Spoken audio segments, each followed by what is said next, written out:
क्या आपने कभी सोचा है कि सिर्फ एक भीड़ के सामने बोलने के ख्याल से ही दिल तेज धड़कने लगता है, हथेलियों में पसीना आने लगता है? अगर हाँ, तो आप अकेले नहीं हैं, क्योंकि दुनिया में सबसे आम डर पब्लिक स्पीकिंग है। एक रिसर्च के मुताबिक लगभग 75% लोग इस डर से जूझते हैं। और तो और कुछ स्टडीज में यह सामने आया है कि लोग मरने से ज्यादा पब्लिक में बोलने से डरते हैं। इसी डर को मेडिकल लैंग्वेज में कहते हैं ग्लोसोफोबिया। लेकिन यहाँ एक दिलचस्प बात है, दुनिया के सबसे सफल लोग भी कभी इसी डर से गुजरे हैं। स्टीव जॉब्स, बिल गेट्स और ओपरा विनफ्री जैसे नाम भी इस डर से डरे, मगर रुके नहीं। उन्होंने प्रैक्टिस, लर्निंग और सेल्फ बिलीफ से इसे हराया। दोस्तों, पब्लिक स्पीकिंग सिर्फ स्टेज पर खड़े होकर बोलने का नाम नहीं है। ये हर उस मोड़ पर आपके साथ होती है जहां आपको खुद को एक्सप्रेस करना होता है। Job interview, office presentation, social media पर वीडियो बनाना, या फिर जिंदगी का सबसे बड़ा सवाल पूछना, क्या तुम मुझसे शादी करोगी? अगर आप भी चाहते हैं कि आपका बोलना लाखों दिलों को छू जाए, आपका कम्युनिकेशन ऐसा हो कि लोग सुनते ही रह जाएं, तो आज की यह समरी आपकी सोच बदल सकती है। क्योंकि आज हम बात कर रहे हैं डेल कार्नेगी द्वारा लिखी गई जबरदस्त किताब the art of public speaking के बारे में। इस किताब में पब्लिक स्पीकिंग के हर पहलू को समझाया गया है, कैसे बोलें, क्या बोलें और कब बोलें। हमने इस किताब को 12 आसान चैप्टर्स में डिवाइड किया है, ताकि आप हर कॉन्सेप्ट को धीरे धीरे अब्जॉर्ब कर सकें। तो चलिए शुरू करते हैं इस लाइफ चेंजिंग जर्नी को, जहां हम सीखेंगे बोलने की वो कला जो लोगों के दिलों तक पहुंचती है। चैप्टर 1, लोगों के सामने बोलना। क्या आपने कभी सोचा है, जब स्टेज पर खड़े होकर बोलने की बात आती है तो दिल की धड़कन तेज क्यों हो जाती है? क्यों हर किसी को यह डर सताता है कि सामने खड़े लोग कहीं हंस न दें या हम कुछ भूल न जाएं? दोस्तों, यही डर पब्लिक स्पीकिंग का है, एक ऐसा डर जो हर इंसान की जिंदगी में कभी ना कभी जरूर सामने आता है।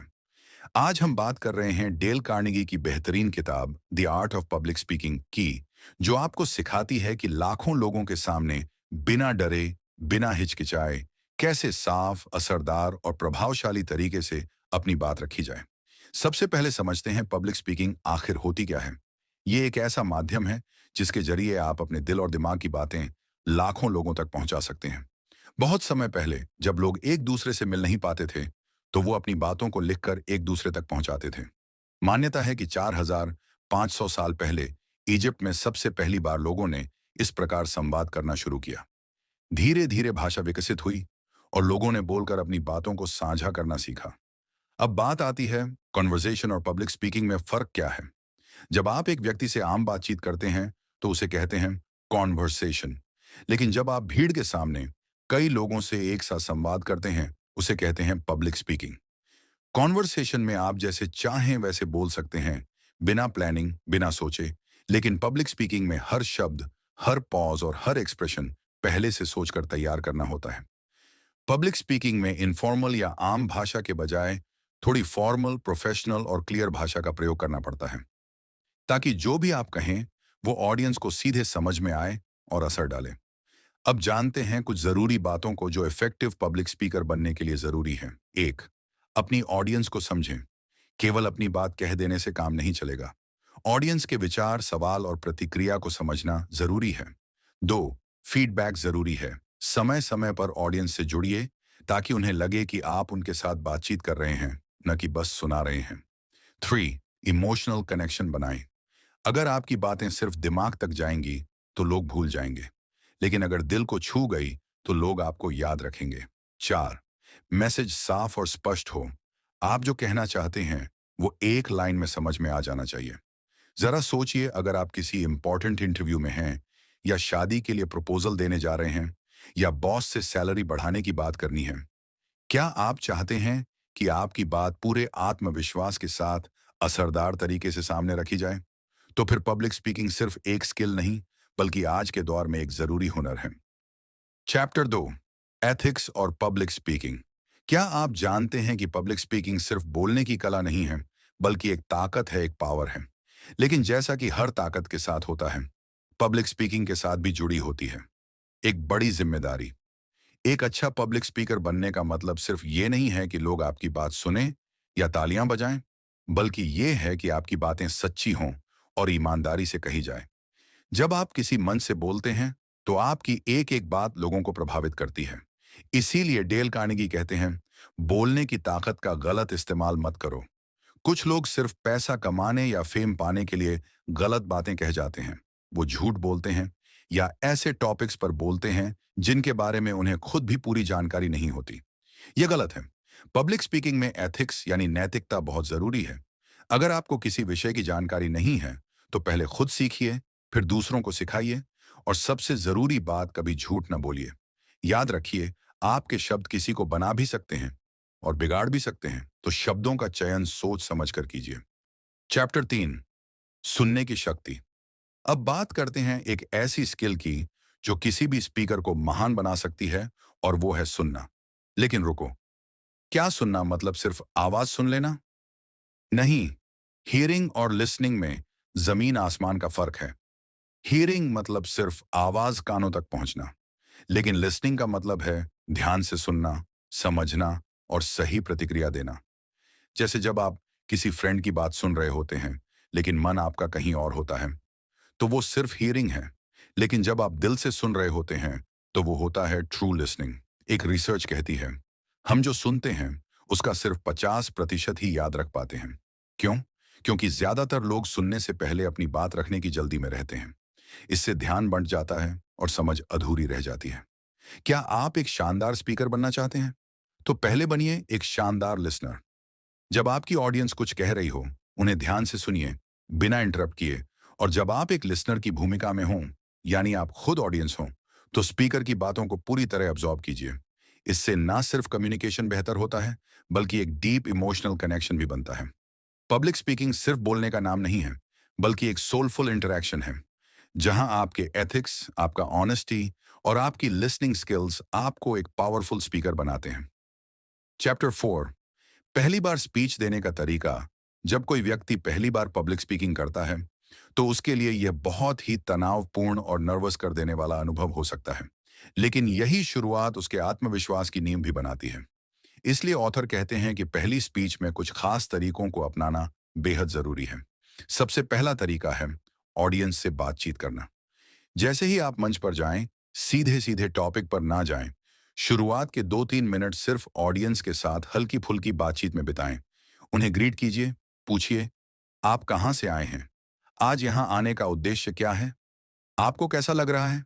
इस तरह की बातचीत से ऑडियंस आपको पसंद करने लगती है और आपके शब्दों को ध्यान से सुनने लगती है। दूसरा तरीका है टॉपिक पर ध्यान केंद्रित करना। जब आपने थोड़ी बातचीत कर ली हो, तो धीरे धीरे अपने विषय की तरफ आइए। टॉपिक को एकदम सरल भाषा में पेश करें। टेक्निकल डेप्थ में तभी जाएं जब जरूरी हो। रोजमर्रा की जिंदगी से रिलेटेबल उदाहरण दें। कभी कभी स्पीकर इतना डीप चला जाता है कि ऑडियंस का इंटरेस्ट खत्म हो जाता है। इसलिए फोकस कीजिए कि आपकी बात हर लिसनर को समझ आ रही हो। तीसरा और सबसे जरूरी तरीका है अपनी स्पीच को ऑर्गेनाइज करना। एक अच्छी स्पीच हमेशा एक बेहतर प्लानिंग का नतीजा होती है। सबसे पहले इंट्रोडक्शन, फिर टॉपिक की मेन बॉडी, और अंत में कंक्लूजन। कंक्लूजन में आप टॉपिक के फायदे, नुकसान और अपना पर्सनल अनुभव भी शेयर कर सकते हैं। इससे आपकी स्पीच एक लॉजिकल और यादगार ढंग से पूरी होती है। पांचवां अध्याय, विषय का चयन कैसे करें। पब्लिक स्पीकिंग में सबसे पहली चुनौती होती है सही टॉपिक का चुनाव। टॉपिक ऐसा होना चाहिए जो या तो आपको अच्छी तरह आता हो, या फिर ऐसा जिसे लोग जानना चाहते हैं।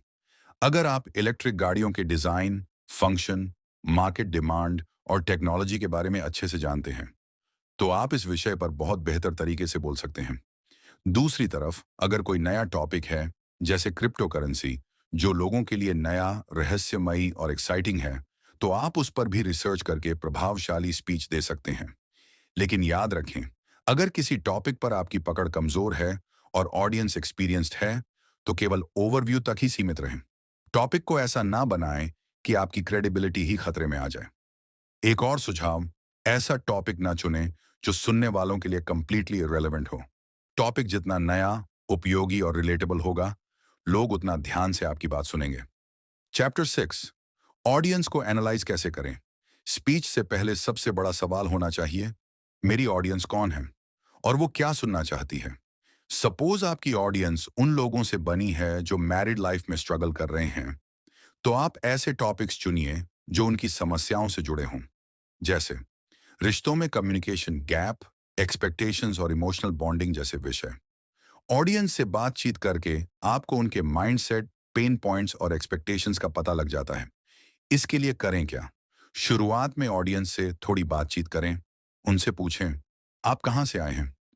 क्या आप पहले भी ऐसी सेशंस में शामिल हुए हैं? उनके जेस्चर्स और फेशियल एक्सप्रेशंस को ऑब्जर्व करें। अगर आप समझ गए कि आपकी ऑडियंस क्या सोच रही है और क्या जानना चाहती है, तो आप अपने शब्दों में वही भाव रख पाएंगे जो उन्हें छू जाए। ऑडियंस एनालिसिस वो मिरर है जिसमें आप खुद को उनकी नजर से देख सकते हैं। चैप्टर 7, स्पीच को सपोर्ट कैसे करें। स्पीच सिर्फ शब्दों से नहीं बनती, बल्कि सपोर्ट सिस्टम से बनती है। ऑथर यहां बताते हैं कि स्पीच को स्ट्रांग बनाने के लिए कुछ प्रैक्टिकल टूल्स का इस्तेमाल करें। सबसे पहले, विजुअल सपोर्ट। अगर आप इलेक्ट्रिक व्हीकल्स पर बोल रहे हैं और साथ में एक रियल इमेज, एनिमेशन या इन्फोग्राफिक दिखाते हैं, तो ऑडियंस आपको ज्यादा ध्यान से सुनेगी और समझेगी भी। दूसरा, ऑडियंस इंगेजमेंट। स्पीच के बीच में सवाल पूछिए। जैसे, आपको क्या लगता है पेट्रोल के दाम 10 साल बाद कहां होंगे? या ऑडियंस में से किसी को जवाब देने को कहिए। इससे एनवायरनमेंट एक्टिव होता है और बोर्डम कम। तीसरा, फिजिकल एग्जाम्पल्स। ऑडियंस में से किसी को बुलाकर एक छोटा एक्टिविटी करवाना, जैसे एक सवाल का लाइव डेमो देना। इससे स्पीच रिलेटेबल बनती है। चौथा, स्टोरी टेलिंग। एक रियल लाइफ कहानी या अनुभव शेयर कीजिए। जैसे, अगर आप इंडियन कल्चर पर बोल रहे हैं, तो अपने बचपन की कोई घटना जो इस विषय से जुड़ी हो, वो शेयर करें। इससे इमोशनल कनेक्शन बनता है। पांचवा, न्यूमेरिकल डेटा, ग्राफ्स, परसेंटेज या स्टेटिस्टिक्स दिखाइए। ये ट्रस्ट बिल्ड करता है और कॉन्सेप्ट्स को क्लियर करता है। छठा, motivational quotes. Time to time 1 से 2 प्रेरणादायक उदाहरण डालिए। ये ना केवल मोटिवेशन बढ़ाते हैं, बल्कि ऑडियंस का ध्यान भी दोबारा अट्रैक्ट करते हैं। तो दोस्तों, एक पब्लिक स्पीकर के लिए सिर्फ बोलना ही नहीं, बल्कि हर शब्द को प्लान करना, सपोर्ट करना और ऑडियंस से कनेक्ट करना जरूरी है। चैप्टर 8, अपनी स्पीच की बॉडी को कैसे ऑर्गेनाइज करें। पब्लिक स्पीकिंग में कंटेंट से भी ज्यादा जरूरी होता है उसे सही तरीके से प्रस्तुत करना। आपकी बात कितनी भी जरूरी क्यों ना हो, अगर आप उसे बिखरे हुए तरीके से बोलेंगे, तो सुनने वाला कुछ नहीं समझ पाएगा। इसलिए आज हम जानेंगे कि अपनी स्पीच की बॉडी को लॉजिकल और इम्पैक्टफुल तरीके से कैसे ऑर्गेनाइज किया जाए, ताकि शुरुआत से अंत तक हर एक बात ऑडियंस को क्लियरली समझ में आए। शुरुआत करें हल्के परिचय और बातचीत से। जब आप मंच पर आते हैं, तो डायरेक्ट टॉपिक पर ना जाएं। सबसे पहले ऑडियंस से हल्की फुल्की बातचीत करें। पूछें, आपका दिन कैसा जा रहा है? या क्या आपने पहले भी इस विषय पर कोई टॉक सुनी है? इस तरह की बातचीत न सिर्फ माहौल हल्का करती है, बल्कि ऑडियंस को इमोशनली आपके साथ जोड़ देती है। इसके बाद धीरे धीरे टॉपिक की ओर बढ़ें, लेकिन शुरुआत में सब्जेक्ट की हल्की जानकारी ही दें। इस वक्त आपका मकसद बस क्यूरियोसिटी जगाना है, ना कि ऑडियंस को ओवरलोड करना। इस पॉइंट पर एक और चीज जरूरी है, ऑडियंस से सवाल पूछना। जैसे, आपको क्या लगता है आज का यूथ सबसे बड़ी गलती क्या कर रहा है? ऐसे सवाल उन्हें सोचने पर मजबूर करते हैं और वो आपकी बातों से इमोशनली जुड़ने लगते हैं। स्पेशल ऑर्डर का इस्तेमाल करें, जानकारी देने की डायरेक्शन तय करें। अब जब आप मेन बॉडी की तरफ बढ़ रहे हैं, तो यहाँ एक खास तरीका अपनाएं, जिसे कहा जाता है स्पेशल ऑर्डर। इसका मतलब है इंफॉर्मेशन को एक लॉजिकल सीक्वेंस में रखना। मान लीजिए आप किसी प्रोडक्ट की क्वालिटीज गिनवा रहे हैं। पहले उसके पॉजिटिव पॉइंट्स बताइए, फिर उसकी लिमिटेशंस, और अंत में उन लिमिटेशंस का सॉल्यूशन। इस तरह की स्ट्रक्चर से ऑडियंस को क्लियर अंडरस्टैंडिंग मिलती है और आप एक स्ट्रॉन्ग नैरेटिव बिल्ड कर पाते हैं। स्पेशल ऑर्डर आपके थॉट्स को मैप की तरह एक डायरेक्शन में लेकर चलता है और सुनने वाला कंफ्यूज नहीं होता। मेन पॉइंट्स और एग्जाम्पल्स को अलग रखें।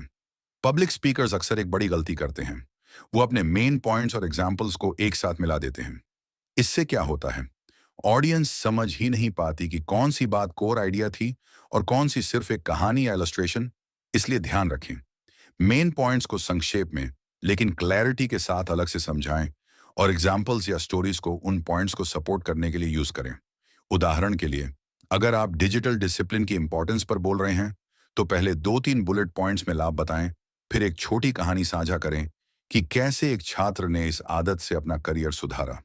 इस तरह की संरचित दृष्टिकोण आपकी स्पीच को न सिर्फ ऑर्गेनाइज बनाती है, बल्कि ऑडियंस को रिटेन करने में भी मदद करती है। इस चैप्टर में हमने सीखा कि एक इम्पैक्टफुल स्पीच सिर्फ जानकारी देने से नहीं बनती, बल्कि उसे कैसे स्टेप बाय स्टेप ऑर्गेनाइज किया जाए, उससे बनती है। शुरुआत करें कनेक्शन से, बड़े स्पेशल ऑर्डर की मदद से मेन बॉडी तक, और हर बात को उसके एग्जाम्पल से अलग रखकर क्लैरिटी से एक्सप्लेन करें। अगर आप इन प्रिंसिपल्स को प्रैक्टिस में लाएंगे, तो आपकी स्पीच सिर्फ एक टॉक नहीं रहेगी, वो एक ऐसा अनुभव बन जाएगी जिसे लोग याद रखेंगे। चैप्टर 9, स्पीच की शुरुआत और अंत को पावरफुल कैसे बनाएं। आपने अभी तक सीखा कि एक स्पीच कैसे तैयार की जाती है, उसे कैसे ऑर्गेनाइज किया जाता है और कैसे ऑडियंस से जुड़ाव बनाया जाता है। लेकिन एक शानदार स्पीच की सबसे मजबूत नींव होती है उसकी शुरुआत और उसका अंत। अगर आपने शुरुआत में ध्यान खींच लिया और अंत में इम्पैक्ट छोड़ दिया, तो आपकी पूरी बात लंबे समय तक लोगों के जहन में रहेगी। आइए अब जानते हैं कि एक दमदार पब्लिक स्पीकर कैसे अपनी स्पीच की शुरुआत और समाप्ति करता है। आपको चाहिए कि सबसे पहले ऑडियंस को यह समझाएं कि आप किस विषय पर बात करने जा रहे हैं। बातचीत की शुरुआत हल्की फुल्की अंदाज में करें, फिर अपने टॉपिक का एक छोटा सा परिचय दें और उसी परिचय से जुड़े कुछ सवाल ऑडियंस से पूछकर उन्हें विषय से जोड़ें। जैसे, क्या आपने कभी ऐसा समय महसूस किया है जब आपकी आवाज ने आपकी जिंदगी बदल दी हो? इस तरह से पूछे गए सवालों से ऑडियंस का ध्यान आपकी तरफ जाता है और उन्हें लगता है कि यह टॉपिक उनसे जुड़ा हुआ है। इससे वो मेंटली प्रिपेयर्ड हो जाते हैं आपकी पूरी स्पीच को सुनने के लिए। जब ऑडियंस आपको देख रही होती है, तो उस पहले मिनट में ही आप उन्हें इंस्पायर कर सकते हैं।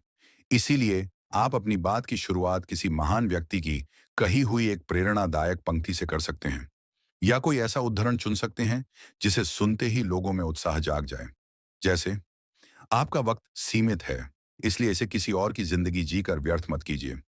इस तरह की कोट्स न सिर्फ माहौल को सकारात्मक बनाती है, बल्कि आपकी बात की गंभीरता और आपकी क्रेडिबिलिटी को भी बढ़ाती है। एक दिलचस्प कहानी सुनाएं, क्योंकि कहानी इंसानों को जोड़ती है। बचपन से ही हम सब स्टोरीज से जुड़ते आए हैं। स्टोरी टेलिंग आपके मैसेज को सीधे ऑडियंस के सबकॉन्शियस माइंड तक ले जाती है। अपने टॉपिक से जुड़ा कोई पर्सनल या इम्पैक्टफुल इंसिडेंट शेयर करें, या फिर कोई ऐसी रिलेटेबल कहानी बताएं जिससे ऑडियंस इमोशनली जुड़ सके। उदाहरण के लिए, जब मैंने पहली बार स्टेज पर बोला, मेरी आवाज कांप रही थी, लेकिन उस पल ने मेरी जिंदगी बदल दी। इस तरह के नैरेटिव्स आपकी स्पीच को न सिर्फ मजबूत बनाते हैं, बल्कि श्रोताओं के दिलों तक आपकी बात पहुंचा देते हैं। अब आप मेन बॉडी तक पहुंच चुके हैं। यहां आपको केवल शब्दों से नहीं, विजुअल्स या साउंड से भी इम्पैक्ट डालना है। आप क्या कर सकते हैं? आप अपने लैपटॉप से कोई छोटा सा वीडियो क्लिप चला सकते हैं, या टॉपिक से जुड़ी कोई प्रभावशाली इमेज दिखा सकते हैं, या फिर बैकग्राउंड साउंड के जरिए अपनी बात में भावनात्मक गहराई जोड़ सकते हैं। ऐसे विजुअल्स न केवल ऑडियंस का ध्यान आकर्षित करते हैं, बल्कि उन्हें आपकी बातों को देखने, समझने और लंबे समय तक याद रखने में भी मदद करते हैं। अब जब आप अपनी स्पीच के आखिरी हिस्से में आ रहे हैं, तो अचानक से स्पीच न खत्म करें। इसके बजाय आप धीरे धीरे अपनी बातें कम करें, फिर ऑडियंस से कुछ सवाल पूछें, जैसे आप इस बारे में क्या सोचते हैं, और उन्हें थोड़ा सोचने व प्रतिक्रिया देने का मौका दें।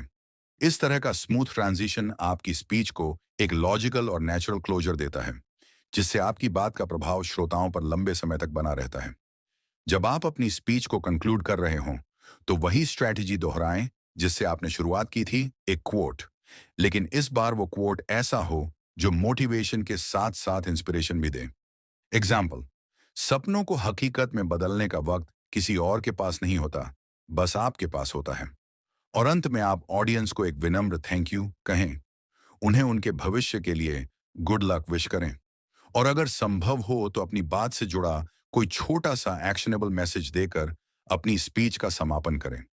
यह न केवल आपके विचारों को एक सकारात्मक मोड़ देता है, बल्कि आपकी स्पीच को प्रभावशाली और प्रेरणादायक भी बनाता है। Chapter 10, speech outlining. एक दमदार भाषण की स्क्रिप्ट कैसे लिखें। आपने अभी तक सीखा कि स्टेज पर बोलते समय क्या करना चाहिए, लेकिन अब हम जानेंगे कि स्पीच लिखते समय किन बातों का ध्यान रखना जरूरी है। क्योंकि एक अच्छी स्पीच सिर्फ बोलने से नहीं बनती, वो पहले दिमाग में बनती है, फिर कागज पर उतरती है, और तब जाकर दिलों तक पहुंचती है। तो आइए सीखते हैं स्पीच आउटलाइन बनाने की पूरी स्ट्रेटजी। जब कोई स्पीकर स्टेज पर जाता है, तो उसके हाथ में जो कागज होता है, वो बस कुछ रैंडम पॉइंट्स नहीं होते। एक अच्छी स्पीच की तैयारी में जो सबसे अहम चीज होती है, वह होती है प्रिपरेशन आउटलाइन। इसमें लिखा होता है किस मोमेंट पर कौन सी लाइन बोलनी है, कहाँ एग्जाम्पल देना है, कब ऑडियंस से सवाल पूछना है और एंडिंग में क्या मैसेज देना है। इसी डिटेल्ड प्लानिंग को प्रिपरेशन आउटलाइन कहा जाता है, जो न सिर्फ आपको कॉन्फिडेंट बनाता है, बल्कि आपकी स्पीच को एक मजबूत स्ट्रक्चर और जबरदस्त पावर भी देता है। स्पीच की आउटलाइन लिखने से पहले सबसे जरूरी है क्लैरिटी। सबसे पहले सोचिए, आपकी स्पीच किस टॉपिक पर है, उसका मुख्य उद्देश्य क्या है, और आप अपने श्रोताओं को आखिर में क्या संदेश देना चाहते हैं। उदाहरण के लिए, अगर आप किसी देश के बारे में बोल रहे हैं, तो सबसे पहले उस देश का नाम लिखिए। फिर उससे जुड़ी सारी जानकारी इकट्ठा कीजिए, जैसे उसकी हिस्ट्री, कल्चर, करंट इश्यूज और इंटरेस्टिंग फैक्ट्स। यही रिसर्च आपकी स्पीच का फाउंडेशन बनाती है और उसे नॉलेज रिच, इंगेजिंग और इम्पैक्टफुल बनाती है। अब जब आपका टॉपिक तय हो गया है, तो अपनी स्पीच की आउटलाइन को 3 हिस्सों में बांटना जरूरी होता है: इंट्रोडक्शन, बॉडी और कंक्लूजन। शुरुआत यानी इंट्रोडक्शन में आपको ऑडियंस का ध्यान खींचना होता है, जिसके लिए आप एक सवाल पूछ सकते हैं। कोई दिलचस्प कहानी या प्रेरणादायक कोट से शुरुआत कर सकते हैं, और यह भी बताना चाहिए कि आपकी स्पीच क्यों जरूरी और प्रासंगिक है। इसके बाद आता है बॉडी, जो आपकी स्पीच का मुख्य हिस्सा होता है। इसमें आप अपने सारे तथ्य, तर्क, उदाहरण और ऑब्जर्वेशंस साझा करते हैं और हर पॉइंट को लॉजिकल तरीके से एक दूसरे से जोड़ते हैं। जरूरत हो तो आप अपने मुख्य बिंदुओं को उप बिंदुओं में भी विभाजित कर सकते हैं, ताकि बात और स्पष्ट हो जाए। अंत में आता है कंक्लूजन, जो आपकी स्पीच का सबसे यादगार हिस्सा होना चाहिए। इसमें आप अपने पूरे संदेश को संक्षेप में दोहराते हैं, एक प्रभावशाली और भावनात्मक एंडिंग देते हैं और श्रोताओं को किसी एक्शनेबल थॉट या प्रेरणात्मक संदेश के साथ छोड़ते हैं। इस तरह की स्पष्ट और संतुलित रूपरेखा आपकी स्पीच को न सिर्फ संगठित बनाती है, बल्कि उसे प्रभावशाली और यादगार भी बनाती है। स्पीच में एक नेचुरल फ्लो होना बेहद जरूरी है, ताकि आपकी बात श्रोताओं तक आसानी से और प्रभावशाली ढंग से पहुंचे। अक्सर लोग यह गलती करते हैं कि एक ही पैराग्राफ में किसी विषय की अच्छाई और बुराई दोनों एक साथ कह देते हैं, जिससे ऑडियंस भ्रमित हो जाती है और आपकी बात का असर कम हो जाता है। इसके बजाय पहले उस विषय की पूरी अच्छाई को स्पष्ट रूप से बताएं, फिर एक छोटा सा पॉज लें ताकि श्रोता उसे समझ सकें, और उसके बाद उसी विषय से जुड़ी कोई कमजोरी या चुनौती सामने रखें। जैसे उदाहरण के तौर पर, सोशल मीडिया ने हमें कनेक्ट किया है, ये इसकी ताकत है, लेकिन वही सोशल मीडिया डिस्ट्रैक्शन भी बन गया है, और यही है इसकी कमजोरी। जब आप इस तरह से एक स्ट्रक्चर्ड और लेयर्ड ढंग से बात रखते हैं, तो ऑडियंस आपकी बात को स्टेप बाय स्टेप अब्जॉर्ब कर पाती है और आपके संदेश का प्रभाव कई गुना बढ़ जाता है। चैप्टर 11, भाषा का स्मार्ट इस्तेमाल। बात कहें, लेकिन असर के साथ। सोचिए, अगर कोई स्पीकर स्टेज पर बहुत अच्छा कंटेंट लेकर आया हो, लेकिन उसे बोलने का तरीका ऐसा हो जिससे लोग कनेक्ट ही ना कर पाएं, तो क्या होगा? जी हाँ, लैंग्वेज यानी आपकी बोलने की कला स्पीच की सक्सेस का सबसे बड़ा फैक्टर होती है। तो आज जानेंगे कि अपनी स्पीच में भाषा का इस्तेमाल कैसे करें, ताकि आपकी बात न सिर्फ सुनी जाए, बल्कि समझी और महसूस भी की जाए।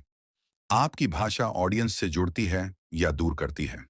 ये सवाल हर स्पीकर के लिए बेहद अहम है, क्योंकि भाषा सिर्फ शब्दों का मेल नहीं होती, बल्कि वह आपके इमोशंस, एनर्जी और इंटेंशन की असली आवाज होती है। अगर आपने जो लिखा है वह कितना भी अच्छा क्यों ना हो, लेकिन बोलते समय उसमें भाव या एक्सप्रेशन नहीं आ रहा, तो वह असर नहीं करेगा और आपकी बात अधूरी रह जाएगी। वहीं दूसरी तरफ, अगर आपने बिना सोचे समझे कुछ ऐसा कह दिया जो किसी को चोट पहुंचा सकता है, तो ऑडियंस आपसे तुरंत डिस्कनेक्ट हो जाएगी। इसलिए भाषा को केवल शब्दों का चुनाव मानकर मत चलिए। आपकी भाषा आपके एटीट्यूड, सोच और सम्मान को दर्शाती है। एक जिम्मेदार स्पीकर वही होता है जो अपने शब्दों से न केवल जानकारी देता है, बल्कि रिश्ते भी बनाता है। जब भी आप बोलें, तो यह ध्यान रखें कि आपकी बात साफ, सरल और दिल से कही गई हो। जो भी कहें वह स्पष्ट, क्लियर हो, ताकि श्रोता आसानी से समझ सकें। आपकी टोन फ्रेंडली और रिस्पेक्टफुल हो, ताकि वे आपसे जुड़ाव महसूस करें। और आपकी बात इतनी असरदार हो कि वह केवल उनके कानों तक न पहुंचे, बल्कि उनके दिल तक उतर जाए। स्पीच देते समय केवल शब्द न बोलें, बल्कि उन्हें इस तरह जिंदा करें कि लोग आपकी बात को सिर्फ सुने नहीं, बल्कि महसूस करें। यही है एक प्रभावशाली कम्युनिकेशन की असली पहचान। आराम से बोलें, लेकिन धीमे नहीं, आराम से बोलना का मतलब ये नहीं कि आप बहुत धीरे या बोरिंग अंदाज में बात करें, बल्कि इसका मतलब है कि आप अपनी बात को सही पेस पर बोलें, जहां हर वाक्य के बाद थोड़ा पॉज हो, ताकि श्रोता सोच सकें और समझ सकें कि आप क्या कहना चाहते हैं। साथ ही आपके शब्दों में एम्फेसिस यानी जोर उस जगह पर हो जहां वो जरूरी हो, ताकि आपकी बात और भावनाएं सही ढंग से सामने आएं। आपकी स्पीकिंग स्पीड ऐसी होनी चाहिए कि लोग न सिर्फ आपकी बात सुने, बल्कि सोच पाएं, समझ पाएं और खुद को उससे जोड़ भी पाएं। यही बोलने की वह कला है जो आपके शब्दों को असरदार बनाती है। नेगेटिव मत बोलें, न्यूट्रल और थॉटफुल बने। अगर आप किसी ऐसे टॉपिक पर बोल रहे हैं जिससे आप पर्सनली सहमत नहीं हैं, तो भी आपकी भाषा में संयम और सम्मान होना बेहद जरूरी है। आप चाहें तो अपने विचार जरूर रखें, लेकिन उन्हें तथ्यों के आधार पर रखें, न कि किसी को नीचा दिखाने या आक्रामक भाषा के जरिए। उदाहरण के लिए आप कह सकते हैं, कुछ लोग इस बात से सहमत नहीं हैं और उनकी सोच के पीछे कुछ वैलिड रीजंस भी हैं। इस तरह की थॉटफुल और न्यूट्रल भाषा आपको एक म्यूचुअल कम्युनिकेटर बनाती है। इससे न केवल आप अपनी बात प्रभावशाली ढंग से रख पाते हैं, बल्कि ऑडियंस के साथ आपका सम्मानजनक रिश्ता भी बना रहता है। हर्ट ना करें, लेकिन ट्रूथ जरूर बताएं। कभी कभी कुछ बातें ऐसी होती हैं जो बिल्कुल सच्ची और जरूरी होती हैं, लेकिन उन्हें सुनना ऑडियंस को कड़वा लग सकता है। ऐसे समय पर जरूरी है कि आप अपनी लैंग्वेज को थोड़ा सॉफ्ट बनाएं, शब्दों को सोच समझकर चुनें और सच को इस तरह से पेश करें कि वो किसी पर हमला न लगे, बल्कि एक सजग सलाह की तरह महसूस हो। उदाहरण के लिए आप कह सकते हैं, हमें ये मानना होगा कि इस प्रॉब्लम का एक हिस्सा हमारी सोच में भी छिपा हो सकता है, और जब तक हम इसे पहचानेंगे नहीं, बदलाव भी नहीं आएगा। इस तरह की भाषा श्रोताओं को सच का सामना कराती है, लेकिन उन्हें असहज किए बिना, जिससे वे न सिर्फ आपकी बात को स्वीकार करते हैं, बल्कि उस पर सोचने को भी तैयार हो जाते हैं। चैप्टर 12, बात को सिर्फ बोलिए नहीं, पहुंचाइए। अब तक आप यह अच्छे से समझ चुके हैं कि स्पीच को कैसे लिखना है, उसमें क्या क्या जरूरी बातें शामिल होनी चाहिए, ऑडियंस से जुड़ाव कैसे बनाना है और भाषा को कैसे स्मार्टली इस्तेमाल करना है। लेकिन अब बात आती है उस हिस्से की जो आपकी पूरी तैयारी और मेहनत को असली असर में बदलता है, और वो है स्पीच डिलीवरी। यही वह स्टेज है जहां आपके शब्दों को आवाज, हाव भाव, आत्मविश्वास और ऊर्जा के साथ जिंदा किया जाता है, और यहीं से तय होता है कि आपकी स्पीच सिर्फ सुनी जाएगी या दिल में उतर जाएगी। अगर आप सोचते हैं कि सिर्फ अच्छी लाइंस लिख लेने से काम हो गया, तो जरा सोचिए, किसी भी ग्रेट स्पीकर को सुनिए। क्या वो सिर्फ बोलते हैं? नहीं, वो बोलते हैं पूरे जोश और जज्बे के साथ। डिलीवरी यानी आपकी आवाज का जादू, आपका आत्मविश्वास और आपकी बॉडी लैंग्वेज, यही सब मिलकर आपकी बात को बोलने से महसूस करवाने में बदलते हैं। जब आप स्टेज पर जाएं, माइक उठाएं या कैमरा ऑन करें, तो दो चीजें हमेशा अपने साथ लेकर जाएं, जोश और होश। जोश इसलिए ताकि आपकी आवाज में ऊर्जा हो, आपके चेहरे पर आत्मविश्वास झलके और आपकी बातों में जुनून महसूस हो। और होश इसलिए ताकि आपकी हर बात साफ, सटीक और संतुलित तरीके से सामने आए। यही वो पावरफुल कॉम्बिनेशन है जिससे ऑडियंस न सिर्फ आपकी बात सुनती है, बल्कि आप पर भरोसा भी करने लगती है। याद रखिए, अगर आप खुद अपनी बात को लेकर एक्साइटेड और कमिटेड नहीं हैं, तो ऑडियंस क्यों होगी? आपकी ऊर्जा ही आपकी स्पीच की सबसे बड़ी ताकत होती है। बॉडी लैंग्वेज बोलती है। आपका चेहरा, हाथों की मूवमेंट, खड़े होने का तरीका, ये सब सिर्फ आपकी बॉडी लैंग्वेज नहीं, बल्कि आपकी स्पीच का अहम हिस्सा होते हैं। जब आप कोई स्ट्रांग पॉइंट रखें, तो आपकी आंखों में आत्मविश्वास दिखना चाहिए, और जब आप कोई इमोशनल बात कहें, तो आपकी टोन, चेहरे के भाव और जेस्चर्स उसी भावना से मेल खाने चाहिए। आपकी बॉडी लैंग्वेज आपके शब्दों से कहीं ज्यादा असरदार तरीके से मीनिंग और भाव को व्यक्त कर सकती है। यही वो नॉन वर्बल मैजिक है जो आपकी बातों को सिर्फ सुना नहीं, महसूस किया हुआ अनुभव बना देता है। आवाज में उठाव और ठहराव आपकी स्पीच को जिंदा बनाते हैं, क्योंकि एक ही टोन में पूरी स्पीच देना सबसे बड़ी गलती होती है। इससे ऑडियंस जल्दी बोर हो जाती है और ध्यान हटने लगता है। इसलिए याद रखिए, अपनी वॉइस को म्यूजिक की तरह यूज करें। जहां जोश हो वहां आवाज को उठाइए, जहां कोई गहरी या सोचने वाली बात हो, वहां अपनी आवाज को थोड़ा धीमा करें और एक ठहराव दें। और जहां भावनाओं की जरूरत हो वहां अपनी आवाज में सॉफ्टनेस लाएं। इस तरह की वॉइस मॉड्यूलेशन आपकी स्पीच में जान डाल देती है और आपकी बातों को सिर्फ शब्द नहीं, एक अनुभव बना देती है। Eye contact. आपने शायद देखा होगा कि कुछ स्पीकर्स बात करते हुए सीलिंग या दीवार को घूरते हैं और ऐसे में ऑडियंस तुरंत महसूस करती है कि वक्ता खुद ही नर्वस या अनश्योर है। जब स्पीकर सामने वालों की आंखों में नहीं देखता तो लोग सोचते हैं, इसको खुद ही भरोसा नहीं है तो हमें क्यों हो। इसलिए हमेशा अपनी बात कहते समय सामने वाले की आंखों में सीधे और शांतिपूर्वक देखें। अगर आप वीडियो स्पीच दे रहे हैं तो सीधे कैमरे के लेंस में देखें, जैसे आप किसी इंसान से आमने सामने बात कर रहे हों। और अगर लार्ज ऑडियंस है तो एक एक सेक्शन को बारी बारी देखकर बोलें, ताकि हर व्यक्ति खुद से जुड़ा महसूस कर सके। आई कांटेक्ट से एक इनविजिबल इमोशनल कनेक्शन बनता है, जो आपकी बात को केवल सुना नहीं बल्कि महसूस किया गया अनुभव बना देता है। यही वो जादू है जो आपके शब्दों को दिल तक पहुंचाता है। दोस्तों, इस पूरी समरी में आपने सिर्फ पब्लिक स्पीकिंग की टेक्निक्स नहीं सीखी, बल्कि उस कला को जाना है जो शब्दों को ताकत देती है, विचारों को दिशा देती है और दिलों को छूने की काबिलियत रखती है। आपने सीखा कि एक अच्छा स्पीकर कैसे अपनी तैयारी, भाषा, भाव और अंदाज से लाखों दिलों तक अपनी बात पहुंचा सकता है। अब यह ताकत आपके पास है।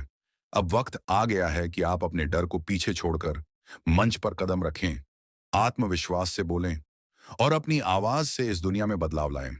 क्योंकि जब शब्द दिल से निकलते हैं तो वे सीधे दिल तक पहुंचते हैं। अगर आपको यह किताब पसंद आई और इससे आपको बोलने की कला को लेकर कुछ नया सीखने को मिला, तो इसे अपनी जिंदगी में जरूर अपनाइए, क्योंकि बोलने का अंदाज ही है जो आपके शब्दों को साधारण से असाधारण बना देता है। एक अच्छी स्पीच सिर्फ जानकारी नहीं देती, वो लोगों के दिल और दिमाग को छूती है। जब भी आप अगली बार किसी मंच पर बोलें, किसी मीटिंग में अपनी राय रखें या बस किसी को इंस्पायर करने की कोशिश करें, तो याद रखिए, आपकी बातें, आपकी आवाज और आपका आत्मविश्वास ही आपकी सबसे बड़ी ताकत है। अगर आपको यह वीडियो पसंद आया तो इसे लाइक और शेयर करना ना भूलें। ऑडियो वाइब चैनल को सब्सक्राइब करें और बेल आइकॉन दबाएं, ताकि आपको इसी तरह की और भी पावरफुल बुक सीरीज मिलती रहे। आप हमें कमेंट्स में बताइए कि यह किताब आपको कैसी लगी और इस किताब से क्या सीखने को मिला, और कौन सी अगली किताब की समरी आप देखना चाहते हैं। मिलते हैं अगले वीडियो में एक नई किताब, एक नई सीख और एक नए माइंडसेट के साथ। Keep learning, keep growing.